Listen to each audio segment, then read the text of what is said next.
Have you guys had a great week? I think some of y'all are getting really sleepy on me. All right, can y'all stay awake for 10, 15 minutes maybe, you think? All right, because we got a great message tonight. And I want you to find somebody, no, you don't go real far, but find someone you haven't already told already. Give them a fist bump and say, you are chosen. It needs to be someone you hadn't already told them that sometime this week. Make sure everybody gets told. Don't let anybody be left out. You are chosen.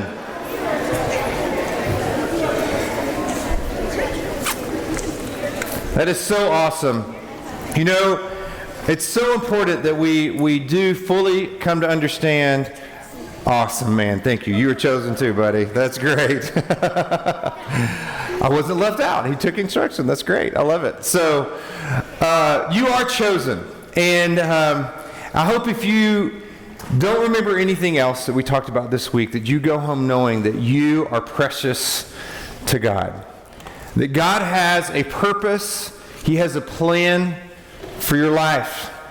I hope you know that the plan for your life is different than the plan for my life, but that doesn't make my life more important than yours. We're all equally important to God. And whatever it is that God has gifted you in, if it's music or sports or maybe education or whatever it might be, just you enjoy school, books, learning, whatever it might be that God has gifted you in, do it with your all, but find ways that you can use it to point others to Jesus.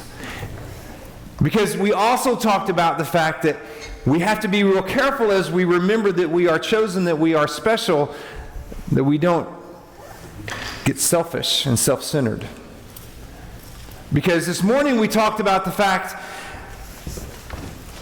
that we need to love others, right? We need to love God and we need to love others, right? And we need to see others the way God sees them, as His precious creation. And if we begin to see people the way God sees them, we stop seeing what's wrong and we start seeing what's right. And we stop seeing what's different and we start seeing how we're alike.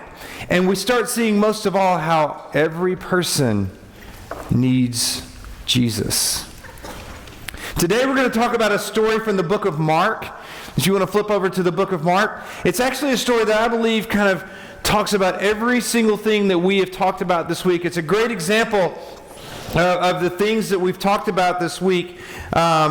And I think there's a lot we can learn from it. Mark chapter 2 is where we're going to be studying. Now, here, as we said this morning, Jesus has been doing His ministry for a while. People knew about Him. He was really popular. People were going all around. Everywhere He went, He would draw crowds, and people would come to hear Him teach. They would come to see Him do these miracles because they knew there was something different about Him, and they wanted to come see Jesus. And that's where our story today picks up here in Mark chapter 2, beginning in verse 1.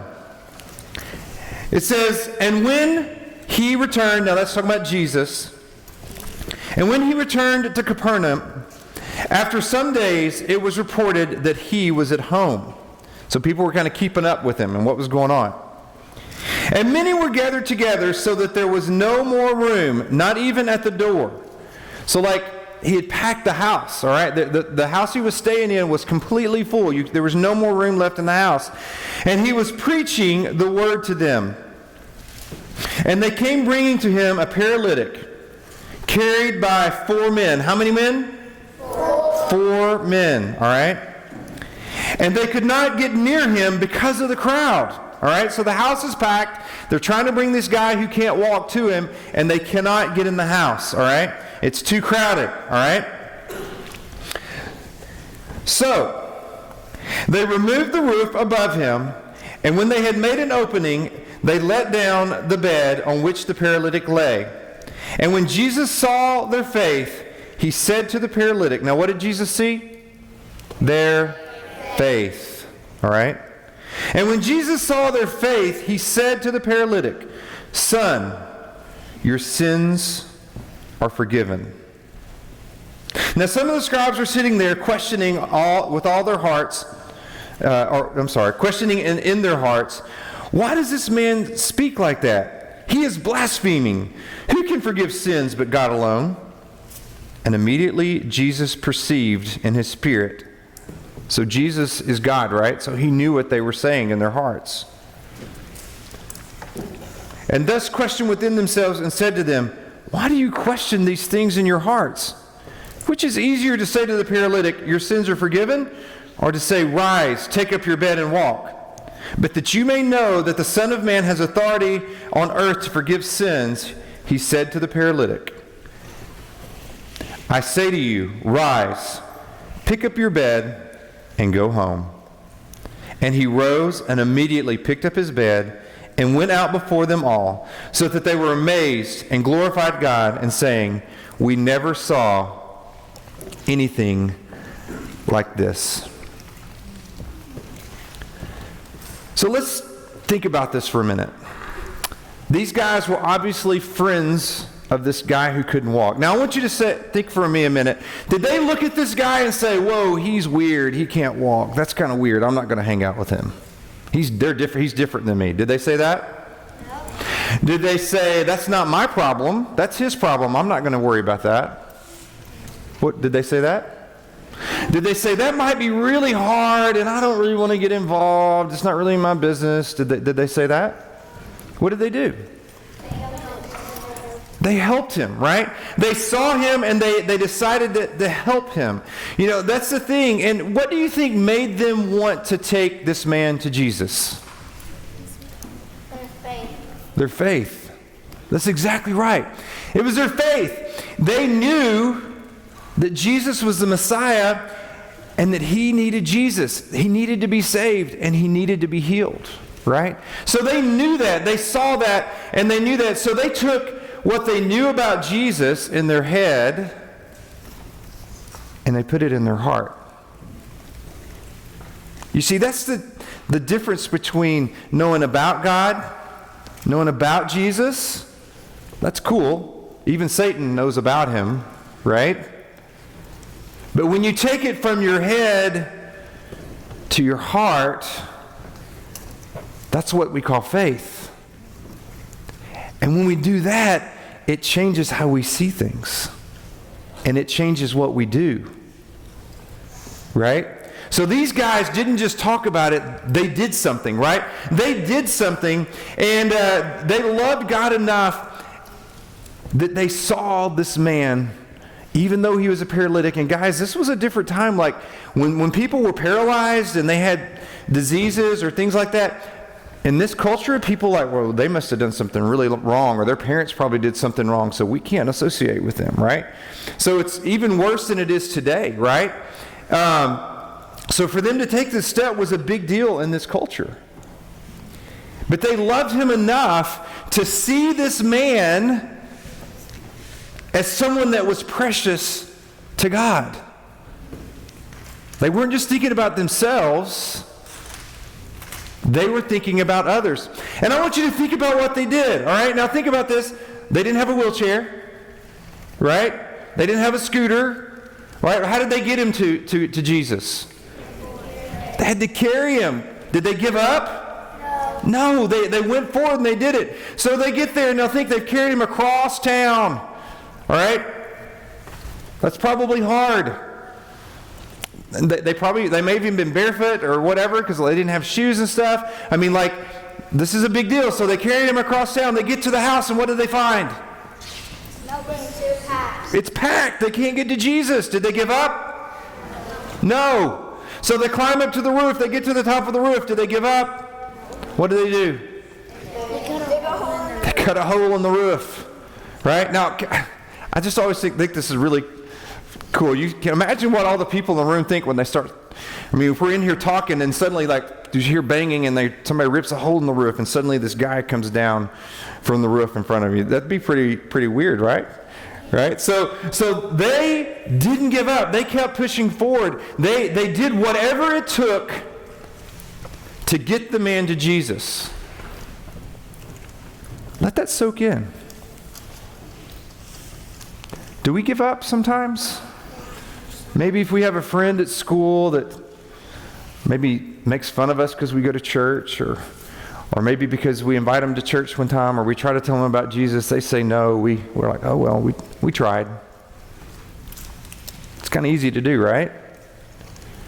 But did these guys give up? No. They kept moving forward. They kept doing whatever it took to get their friend to Jesus. That is the kind of faith that we're talking about, right? A kind of faith that loves your friends enough to do whatever it takes to get them to Jesus. To get them to Jesus. It's faith that's put into actions, right? So it really brings to question, do we really believe Jesus is who this Bible says he is? Do we really believe that? Because it's easy for us to think about, oh yeah, Jesus, he was this cute little baby. Coochie coochie goo, right? He was a little baby in a manger, and he was cute. That's true. He was a baby. That's cool. And there were animals in the manger, and we talk about the nativity, and that's all true, right? And we know that he was a young boy, and we talk the story at the temple, and he was your age at one time, and we think about that, and that's also true, right? Those are all things that are true about Jesus. He was a great teacher. People like to hear him teach. Also true, right? He was a great teacher. He taught in a way that people listened. But he was more than a wise man because he could do some cool stuff, right? He could heal people, right? He could raise people from the dead. I mean, that's really cool and all true. But it's also, we need to know that Jesus is bigger than all of that. Do you realize how many prophecies were fulfilled by one guy? I'm going to give you an example here. I need some volunteers, but before you volunteer, I need small hands. All right?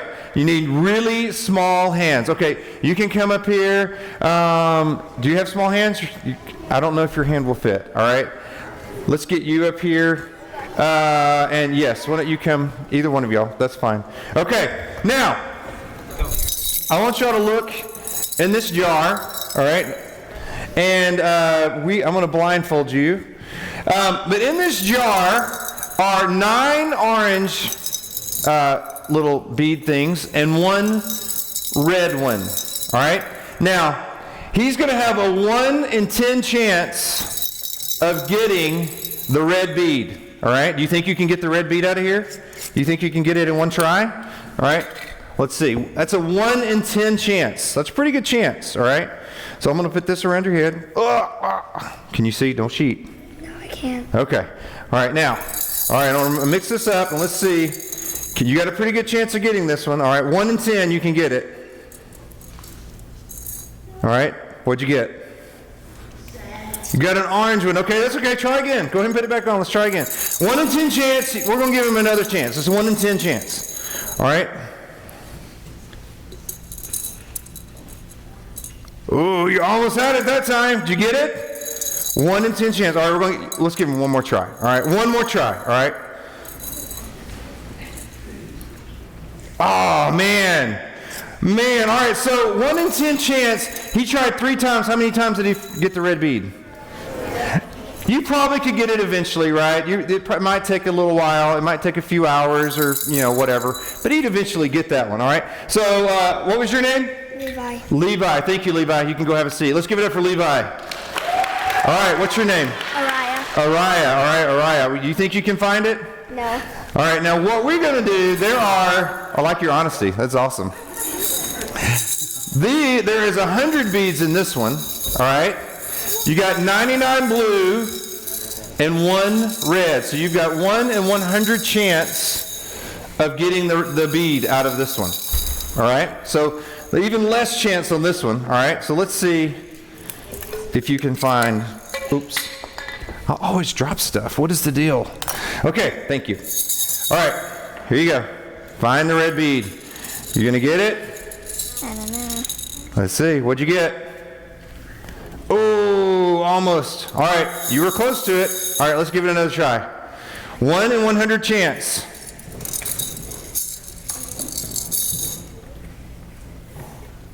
Nope. Let's give it one more try. Now I want to ask you, the more beads that are in there, does that make it easier or harder to find? Harder, okay.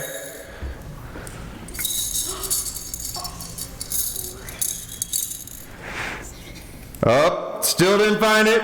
Now, this we could go on. That part might take days, all right? This could take, a day or so to actually finally get that red bead. Pretty hard, right? Pretty hard. All right, let's give it up for Araya. All right, Araya. Great job. All right, what's your name, sweetie? Katie. Katie? All right, Katie, you're going to get the really hard one, all right? Because guess what? There are 999 beads in this one, and one red bead somewhere. Oh, there it is. See the red bead? Everybody see the red bead? There is a red bead in there, all right? I'm going to try to get it close to the top. Give you a little advantage there, so it's on top now. All right, so she's got a 1 in 1,000 chance of finding the red bead, all right? Let's give this a try. All right, let's see here.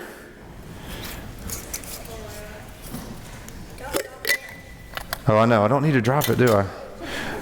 Y'all know me now, right? I'm clumsy. It's right there. All right, what'd you find? Black. Black. Okay, let's keep trying.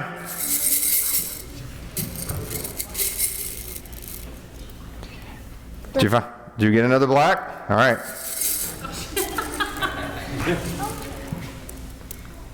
Did you get it? All right, I'm going to give you one more try.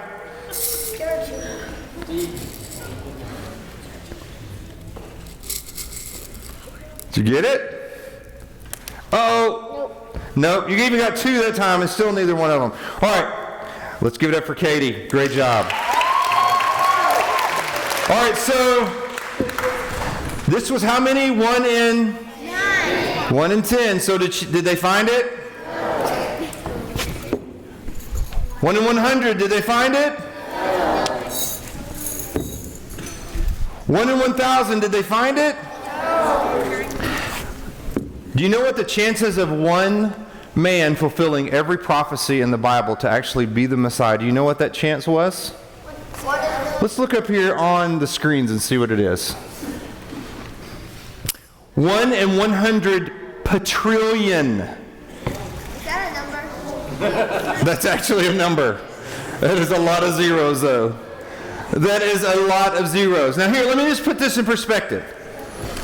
If we could put 1 quarter and we put a star on it and we dropped it out of an airplane over the state of Texas, and we covered the rest of the state with quarters 2 feet deep, the chances of finding that 1 quarter with the star on it is the same chance of one person fulfilling all the prophecies in the Bible.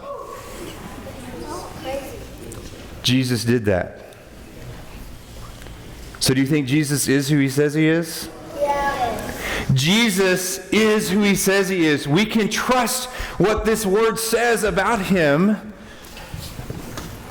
because he is a God. He keeps his promises and he fulfilled everything the Bible said it would hundreds, thousands of years before he was even born.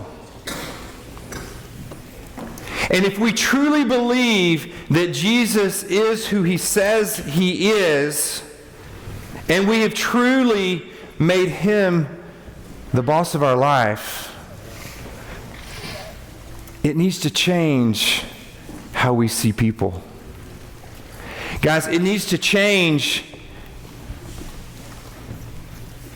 how we see the importance of telling people about Jesus. Because here's the thing. If they don't know about Jesus, they're going to spend eternity in hell. And if we believe in hell, and if we believe in Jesus, we have to believe in hell too. We shouldn't want anyone to be there. And we need to do everything we can, just like our friends, the friends in this Bible, in this story tonight. They did whatever it took to get their friend to Jesus. We need to do the same thing. I'm reminded of a story. It's It's a story, it's about a great physician, the greatest physician in the world. All right? And there was this man who was really, really sick, and he was dying. And he was in this big city. I won't do that. He was in a big city, and he was in this hospital up on one of the top floors of the hospital. And the doctor comes in to this guy, and he says, "I'm sorry, you're going to die. I don't know what else to say, but you're going to die." Now, there is this one pill that's across on the other side of the world that will heal you, but it's going to be really hard. I don't really know that it's even possible to get the pill. So I'm sorry. There's nothing else I can do. And the doctor's son overheard the conversation, and he said, "Dad, I'll go get the pill for him." And the dad was like, I'm not sure. It's really dangerous. Are you sure you want to do that?" And the son said, "Yes, I'll do it." So the son leaves the hospital. He's in a hurry. He gets to the elevator. The elevator's broken, and so he starts running down the stairs. And he's running down the stairs, and he falls, and he breaks his leg. And he gets up, and he starts trying to drag himself across on down the stairs. And he gets down the stairs, and he goes across the street, and he gets hit by a car. He's had a bad day, right? And he gets up off the ground, and he's like, "Sorry, I wasn't paying attention. I'm in a hurry." And he's dragging himself, and he keeps walking, and he keeps walking, and he gets to the ocean, and he's like, "Oh my goodness, how am I going to cross this ocean?" And he just starts swimming. And he starts swimming, and he's swimming across the ocean, and he gets attacked by sharks. So he's attacked by sharks, and he's fighting, and he finally gets away from the sharks, and he gets to the other side of the ocean, and he swims out, and he's going across to get to where this hospital is, and just as he thinks he's getting there, he gets attacked by these wild dogs, and he's fighting these dogs off, and he gets to the place where the pill is, and he's barely alive, and he's like, "I've come to get the pill that can heal this man." And the man gets the pill, and he turns around, and guess what? He's got to go back. So he goes back, and he fights off the dogs, and he swims, and he fights off the sharks, and he gets to the other beach, and he's just barely hanging on, and he drags himself across the street and across the traffic, and he climbs the stairs, and he gets up to the room, and he hands the pill to his father, the doctor. He says, "Dad, I got it." And the dad holds his son as he dies. His son dies? Yeah. And so the dad is just so sad, and he's brokenhearted, and he's so upset because his son dies and has died, but he takes the pill, and he's like, "My son was successful. He got the pill. You can live." And the patient takes the pill, and he looks at it, and he says, "I don't want that." And he throws it across the room. You see, this son paid the price with his life so that this man could live. But what did he do with the gift? He threw it away. You see, that's a pretend story. But that's exactly what Jesus Christ did for all of us. He paid the price so that we could live forever in heaven. But when we say no to accepting Him, we're just like that guy in our story who threw that pill away, and we reject what Jesus has done for us.